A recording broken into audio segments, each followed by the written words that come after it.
नमस्कार, सत्येंद्र.com में आपका स्वागत है। एक नजर अब तक की सुर्खियों पर।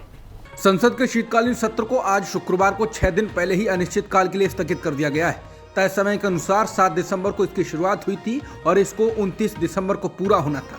पिछले कई बार की तरह इस बार भी एक बार फिर एक हफ्ते पहले ही सत्र को स्थगित कर दिया गया है। इस बार सत्र हंगामेदार रहा और विपक्ष लगातार सरकार से चीन के मुद्दे पर चर्चा करने की मांग करता रहा। हालांकि सरकार ने ऐसा करने से लगातार इनकार किया और कहा कि रक्षा मंत्री और विदेश मंत्री इस मामले में संसद में बोल चुके हैं। हालांकि विपक्ष ने इस मुद्दे पर चर्चा चाही और पीएम मोदी की चुप्पी को लेकर लगातार सवाल उठाए। हालांकि चर्चा नहीं कराई गई। चीन समेत कई देशों में कोरोना के मामलों को बढ़ते देख भारत में इसको लेकर चिंताएं बढ़ी हैं और सक्रियता दिखाते हुए कदम भी उठाए जा रहे हैं। चीन में कोविड-19 के सब वेरिएंट BF7 के चलते मामलों में तेजी से बढ़ोतरी हुई। भारत में भी सब वेरिएंट के 4 मामले पाए गए, जो कि जुलाई, सितंबर और नवंबर में पाए गए थे। हालांकि इससे भारत में कुछ खतरे की घंटी नहीं बजी और न ही संक्रमण में कुछ तेजी आई। फिलहाल इस बीच भारत में आज कोरोना वायरस के 185 मामले सामने आए हैं। इसके साथ ही भारत में कोरोना वायरस के कुल 3,402 सक्रिय मामले हो गए हैं। इस दौरान एक दिन में 1,25,000 के करीब टेस्ट भी किए गए। राजस्थान बीजेपी ने राज्य में निकाली जा रही जन आक्रोश यात्रा को रद्द करने के मुद्दे पर यू-टर्न ले लिया है। गुरुवार को राजस्थान बीजेपी के प्रभारी और राज्यसभा सांसद अरुण सिंह ने न्यूज 24 के साथ बातचीत में कहा था कि जन आक्रोश यात्रा के तहत जो बची हुई यात्राएं थीं, उन्हें कोरोना के प्रोटोकॉल को ध्यान में रखते हुए रद्द कर दिया गया है। अरुण सिंह ने कहा था कि कांग्रेस के पूर्व अध्यक्ष राहुल गांधी को भी कोरोना के प्रोटोकॉल को और लोगों के जीवन की सुरक्षा को ध्यान में रखते हुए भारत जोड़ो यात्रा के संबंध में सही फैसला लेना चाहिए। लेकिन अरुण सिंह के बयान के कुछ ही घंटों बाद राजस्थान बीजेपी के अध्यक्ष सतीश पूनिया ने एक वीडियो जारी कर कहा है कि क्योंकि अभी केंद्र और राज्य सरकार की ओर से कोई एडवाइजरी जारी नहीं हुई है, इसलिए कुछ असमंजस था। पूनिया ने कहा कि यात्राओं को स्थगित करने को लेकर असमंजस था, लेकिन जन आक्रोश जनसभाएं पहले की तरह ही चलती रहेंगी और बीजेपी के जिला अध्यक्ष और पार्टी के सभी नेता इस संबंध में कन्फ्यूजन को दूर कर लें। उन्होंने साफ किया कि पार्टी अपनी जन आक्रोश सभाओं को जारी रखेगी और हमें कोरोना प्रोटोकॉल का पालन करते हुए सभाएं करनी है। पूनिया ने कहा ये तब तक जारी रहेंगी जब तक केंद्र और राज्य सरकार कोरोना को लेकर कोई एडवाइजरी जारी नहीं करती है। भारत जोड़ो यात्रा आज हरियाणा के खेरली लाल से शुरू हुई और पाखल गांव से होते हुए दोपहर 3 बजे पाली चौक पर पहुंचेगी। इसके बाद शाम 6 बजे गोपाल गार्डन बड़खल मोडट पहुंचेगी। यहां एक नुक्कड़ सभा होगी। इसके बाद यात्रा फरीदाबाद में विश्राम करेगी। वहीं 24 दिसंबर यानी कल यात्रा दिल्ली में प्रवेश कर जाएगी। बता दें, भारत जोड़ो यात्रा के दिल्ली पहुंचने से पहले कोविड का हवाला देते हुए इसको स्थगित करने का सरकार की ओर से अनुरोध किया गया। हालांकि राहुल गांधी ने इसको यात्रा रोकने का बहाना बताया और कहा कि यात्रा श्रीनगर तक जाएगी और वहां तिरंगा फहराएंगे। अपने बेटे बेटी को विदेश में नौकरी करने और मिलने पर उस देश की नागरिकता लेने की सलाह देने वाले राजद के नेता अब्दुल बारी सिद्दीकी को बीजेपी ने घेर लिया है। बता दें, पिछले हफ्ते बिहार में एक कार्यक्रम में बोलते हुए राजद नेता सिद्दीकी ने कहा, मेरा एक बेटा है जो हार्वर्ड यूनिवर्सिटी में पढ़ता है और एक बेटी है जो लंदन स्कूल ऑफ इकोनॉमिक्स से पास आउट हुई है।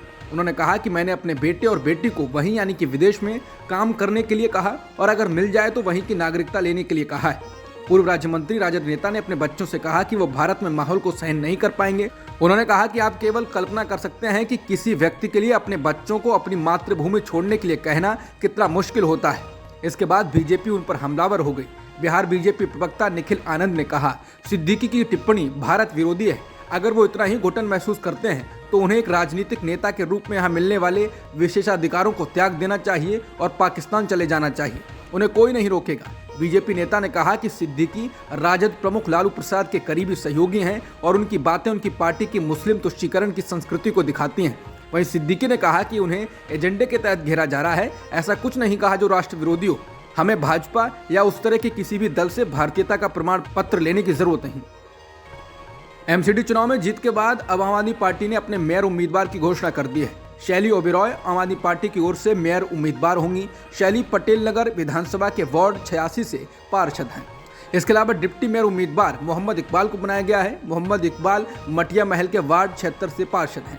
बता दें, दिल्ली नगर निगम के चुनाव में आम आदमी पार्टी को 250 सीटों में से 134 सीटें मिली थी और उसने बहुमत हासिल किया और भाजपा को 104 सीटें मिली। अब 6 जनवरी 2023 को दिल्ली नगर निगम की पहली बैठक होनी है। इसी में मेयर और डिप्टी मेयर पर फैसला होगा।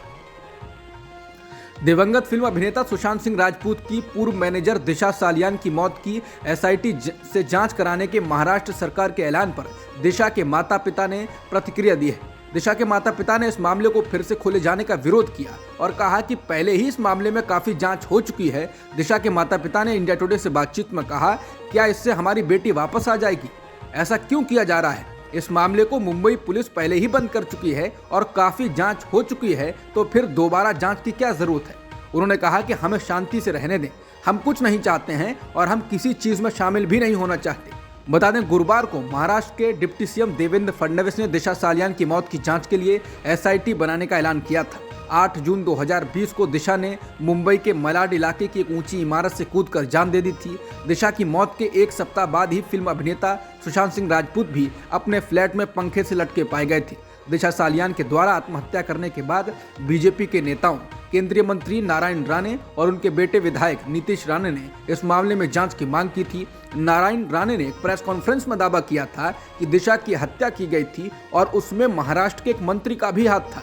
एसआईटी के द्वारा जांच के ऐलान के बाद नीतीश राणे ने कहा कि दिशा सालियान और सुशांत सिंह राजपूत की मौत का मामला एक दूसरे से जुड़ा हुआ है, इसलिए इस पूरे मामले में आदित्य ठाकरे का नार्को टेस्ट भी करना चाहिए। रूस के राष्ट्रपति व्लादिमीर पुतिन ने कहा है कि वो युद्ध को तेजी से खत्म करना चाहते हैं। पुतिन ने पत्रकारों से बात करते हुए कहा कि हमारा लक्ष्य है इस संघर्ष को खत्म करना, हम उसके लिए कड़ी मेहनत कर रहे हैं, हम देखेंगे ये खत्म हो और जितना जल्दी होगा उतना बेहतर होगा। पुतिन ने कहा कि सभी संघर्ष किसी न किसी तरह बातचीत से खत्म होते हैं।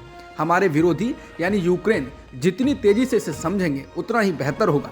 पुतिन ने इसके साथ ही अमेरिका पर यूक्रेन पर उसकी चिंताओं को अनसुना करने का आरोप लगाया और कहा कि अमेरिका रूस को कमजोर करने के लिए यूक्रेन को युद्ध स्थल की तरह इस्तेमाल कर रहा है।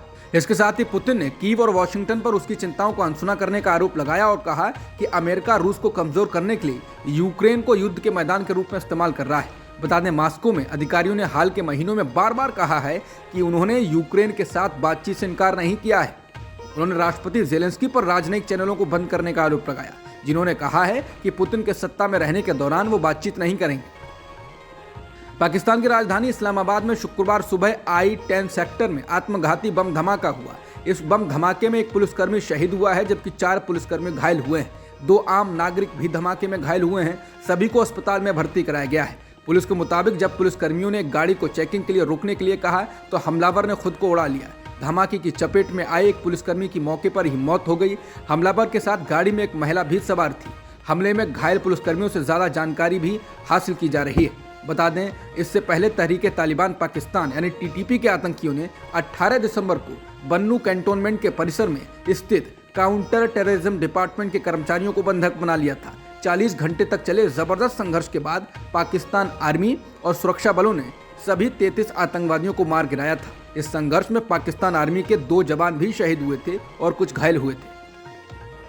भारत और बांग्लादेश के बीच दूसरे टेस्ट मैच में दूसरे दिन का खेल जारी है। भारत ने दूसरे दिन में बल्लेबाजी करते हुए 4 विकेट के नुकसान पर 160 रन बना लिए हैं। पहले दिन भारत ने बिना किसी नुकसान के 19 रन बनाए थे, उससे आज आगे खेलना शुरू किया। इससे पहले बांग्लादेश ने टॉस जीतकर पहले बल्लेबाजी करने का फैसला किया था और पूरी टीम 227 रनों पर सिमट गई। बांग्लादेश के लिए मोमिनुल हक ने 84 रनों की शानदार पारी खेली। भारतीय टीम के लिए अश्विन ने 4, उमेश यादव ने 4 और उनादकट ने 2 विकेट लिए। अब तक की खबरों में इतना ही। बाकी खबरों के लिए बने रहिए सत्येंद्र.com के साथ।